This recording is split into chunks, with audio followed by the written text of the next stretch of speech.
Welcome to the Deep Dive. Today, we're tackling a really significant and kind of complex story unfolding in Washington, D.C., hmm WorldPride 2025. It's scheduled for May 17th through June 8th. Right, a big window. Huge event. It's marking the 50th anniversary of Pride celebrations there in the Capitol. A major milestone. Yeah, they're expecting millions of people, apparently, Right. and some really big names performing: Troye Sivan, Shakira, Jennifer Lopez. Wow. Heavy hitters. Definitely. But our source today, this article from District Drama, it throws a pretty sharp question into the whole thing. Ah, okay. What's the question? Basically, is World Pride DC 2025 facing, serious trouble? Yeah. Is it a party in peril, or is it actually shaping up to be a really powerful act of defiance? That's the core tension, isn't it? And that's what we'll be unpacking in this deep dive. Exactly. Because it's not just about a massive party. The District Drama article, it really highlights this growing controversy. Fueled by the political climate, right? Totally. The current U.S. political climate and this perception, at least from some groups, of increasingly hostile policies towards the LGBTQ plus community. So it's creating a split. Pretty much.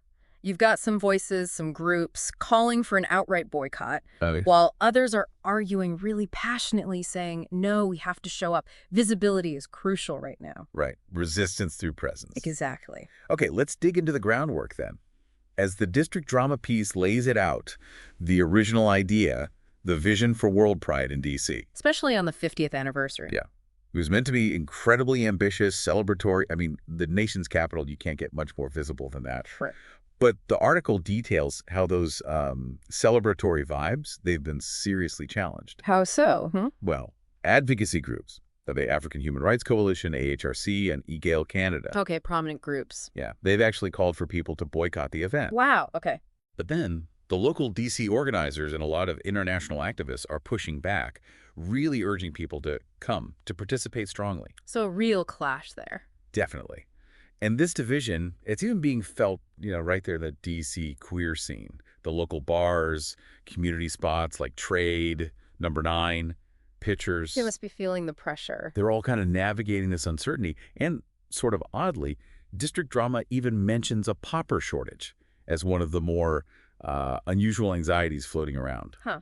Well, that's specific, but it shows how these big political debates trickle down, right? Exactly. The global concerns are hitting the local level immediately. Yeah, the boycott calls seem rooted in this, broad political analysis. While the push to participate feels maybe more personal, tied to the D.C. community itself. And that urge to be seen, to be heard, right there in that specific place at this specific time.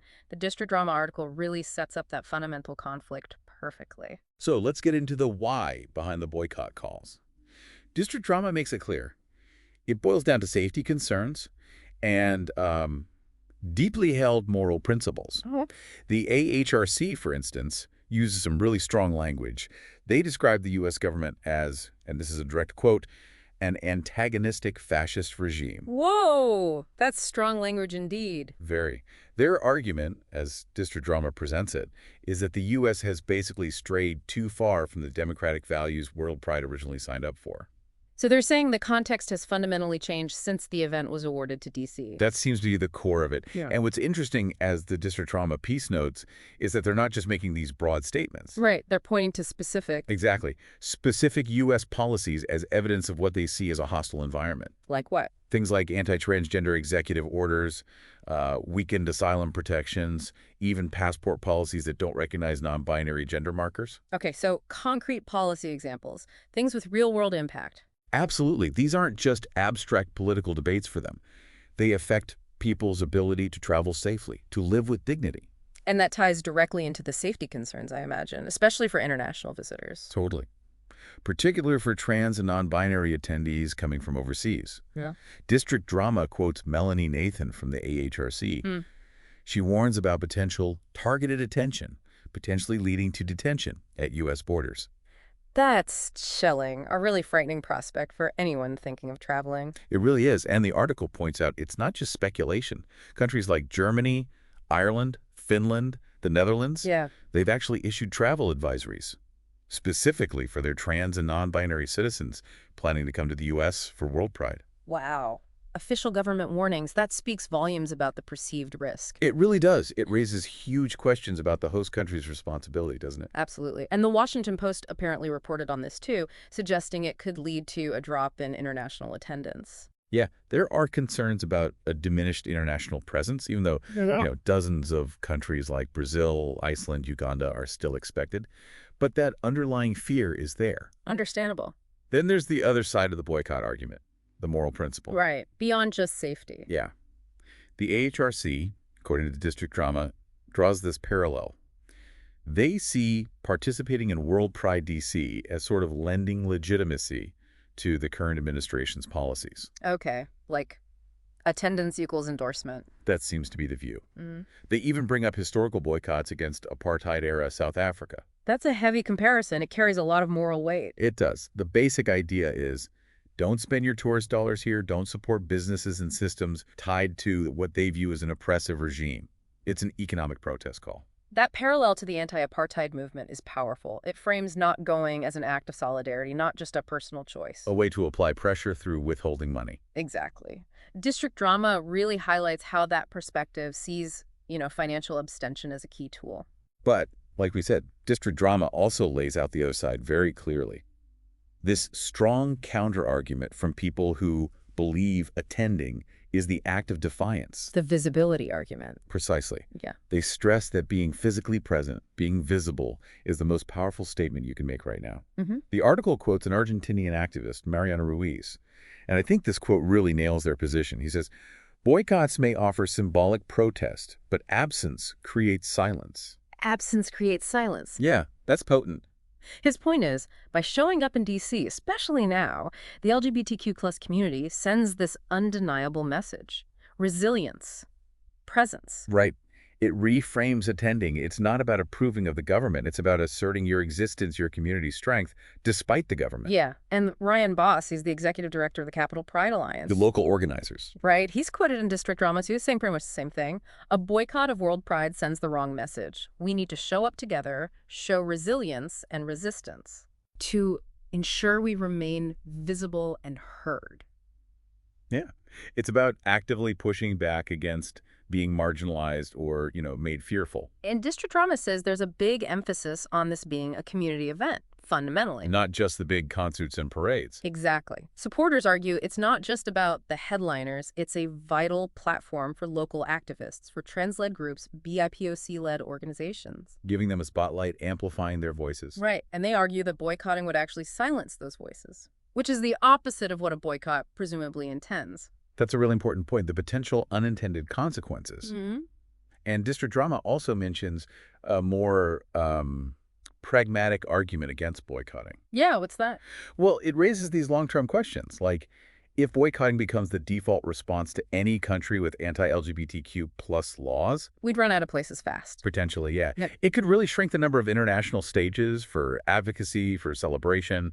Where do you draw the line?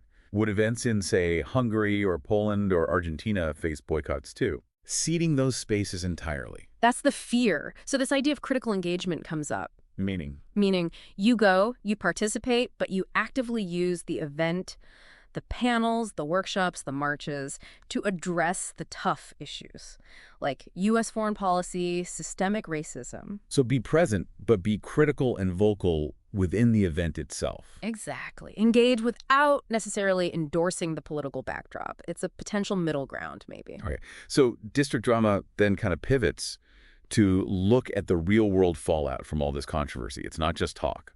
Right. Actual consequences. The cancellation of the Kennedy Center's Tapestry of Pride programming, that feels huge. Yeah. What did that involve? It was supposed to be AIDS, memorial quilt displays, drag storytime events, a Pride concert by the National Symphony Orchestra, really visible community stuff. Wow. And they just scrapped it. All scrapped. Apparently due to leadership changes at the Kennedy Center and the stated vow to eliminate what they called anti-American propaganda. Anti-American propaganda. That's Yeah. quite a framing for Pride events. It is.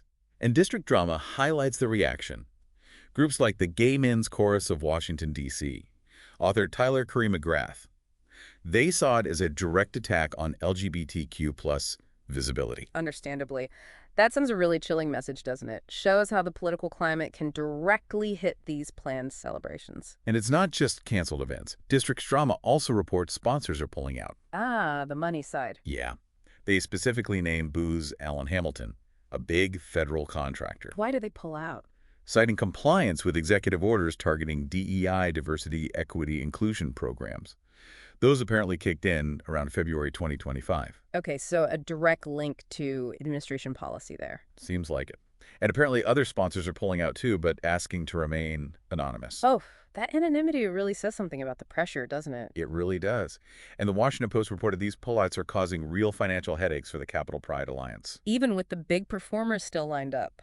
Even with them. It just adds another layer of difficulty, another challenge they have to navigate. Yeah, the loss of sponsors, it affects the scale, the scope of the event, but it also just shows how politicized corporate support for LGBTQ plus events has become. Companies are walking a tightrope. Definitely. So let's shift focus back to the local DC scene, the actual queer bars and businesses, the heart of the community, places like As You Are, Crush. Right. What's their perspective in all this? Well, District Drama notes they were initially gearing up for this massive influx of people, like 2 to 3 million potential visitors. Huge potential business. Huge. But now there's this real sense of anxiety. The article talks about community meetings, where bar owners Stephen Rutgers from Crush, David Bailey from Trade, and Number 9, they raised serious logistical worries. About what specifically? Their concern, as District Drama puts it, is if the big official events get canceled or scaled back. Okay. Those massive crowds might still show up, but descend on their bars, their neighborhoods, without the planned infrastructure and security. Oh, wow. A logistical nightmare. And potentially dangerous. That's the fear. They're worried about the city's capacity to handle those numbers without the expected federal support that comes with a major planned event. So it's not just lost business, it's the chaos potentially landing on their doorstep. Exactly. And combined with the fear of becoming, as they put it, easier targets in this really charged atmosphere. Especially if police resources are focused on official sites, maybe leaving bar areas more exposed. That's the concern David Bailey raised, yeah. He mentioned some recent incidents, like a fight outside Number 9, a hate crime near the Caps game. It fuels the anxiety. Totally understandable. So District Drama, referencing the Washington Blade, says safety is now their absolute top priority. Seems so. Even potentially over profits. They need to feel their spaces and their patrons are secure. A tough position for local businesses to be in. For sure. Now, District Drama does point out the city is announcing security measures. Fenced festival areas, private security, coordination with DC's Emergency Management Agency. Okay, so there are official plans. Yeah, Mayor Bowser's office apparently even compared the prep to a presidential inauguration.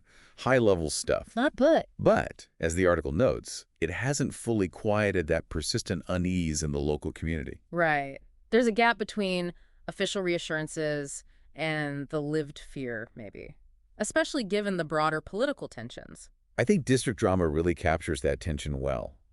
And it highlights DC's unique role in all this. How so? Well, it's the nation's capital, right? So it's automatically this huge symbolic stage for global LGBTQ plus politics. Hosting WorldPride here right now, it carries extra weight. Immense weight. Yeah. Especially given the administration's policies that are part of this whole controversy. Yeah. Plus, DC itself has this incredibly high LGBTQ plus population per capita. Right, you mentioned that earlier, around 14%. Yeah, according to the Williams Institute. So it's this vital hub of queer culture. But also under this intense international spotlight because of the politics. Exactly. So the whole debate around WorldPride here, District Drama suggests, it kind of encapsulates this bigger question. How does the global LGBTQ plus community maintain solidarity, maintain visibility when political climates turn hostile? Yeah. And for the DC community specifically, it's this balancing act. Between pride and hosting and responsibility. Responsibility to protect everyone coming, especially people from countries where it's much less safe to be LGBTQ plus, like I said. Like thinking about attendees from Jamaica or Thailand, places mentioned in the article. A hefty burden. But District Drama also notes local activists are kind of leaning into it, using WorldPride to reaffirm DC's role as an advocacy hub. How? Through events like the Al Capital Cup Sports Festival, Trans Pride workshops, embedding that advocacy right into the WorldPride framework. Okay, so using the platform even amidst the controversy. Seems like it. Which brings us to the official theme. Yes, there's always a theme. Fabric of freedom. That's the theme for WorldPride DC 2025. Fabric of freedom. Okay. District drama explains the intended meaning. Unity, resilience, celebrating diverse identities, tying into DC's 50th Pride anniversary. Sounds good on paper. Right. But the article immediately points out the, let's say, stark irony. Given the political climate we've been discussing. Exactly. It creates this real tension. Is this fabric of freedom holding strong? Or is it fraying under all this pressure? That's the core question the theme inadvertently raises now, isn't it? Totally. Ryan Boss, the organizer, District Drama, mentions his view is that attending is weaving a new tapestry of resistance. So, a hopeful take. Mm-hmm. But the critics, understandably, find that theme hard to square with their safety worries. Right. It feels aspirational, maybe, when the reality feels precarious to them. Yeah.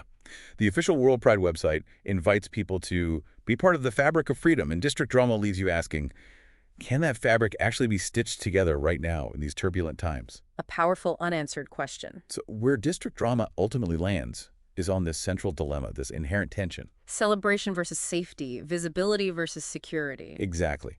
It mentions an Axios report confirming organizers are boosting safety-gated entries, workshops, trying to address the fears. But the fear remains. Yeah, there's a quote in there. Our community is living in fear right now. It just hangs in the air after reading the article. It really grounds the whole debate. It's not abstract. Not at all. So you weigh the potential, right? A powerful global display of queer solidarity against the risk. The risk of negative headlines. Pride March disrupted, or worse, trans visitor detained. Those are the nightmare scenarios, yeah. Yeah. District Drama draws a parallel to Stonewall. A moment of defiance born from oppression. Right, a reminder that progress often comes through struggle. Mm. But ultimately, the article emphasizes attending or not. It's a deeply personal choice. But one with massive collective implications for the movement. For sure. And the very passion of this debate, the complexity. District Drama suggests that itself shows the community's resilience, its commitment. Mm-hmm. And so we circle back to where we started, that fundamental question the District Drama piece poses. Is WorldPride DC 2025 a bold, necessary act of defiance? Or is it a celebration genuinely in peril? A really complex situation. District Drama makes it clear there are no easy answers here. None at all. So as we wrap up this deep dive into this whole WorldPride DC 2025 controversy, maybe let's leave you, the listener, with this thought to chew on. Okay. Considering everything we've unpacked today, based on that District Drama reporting, what does meaningful solidarity, what does effective activism actually look like in today's global landscape? That's a big question. It is. And how do big events like WorldPride fit into that picture? Think about all the layers, the individual deciding whether to go, the local businesses, the international community, the whole LGBTQ plus rights movement fighting for safety and equality everywhere. Where does this event fall?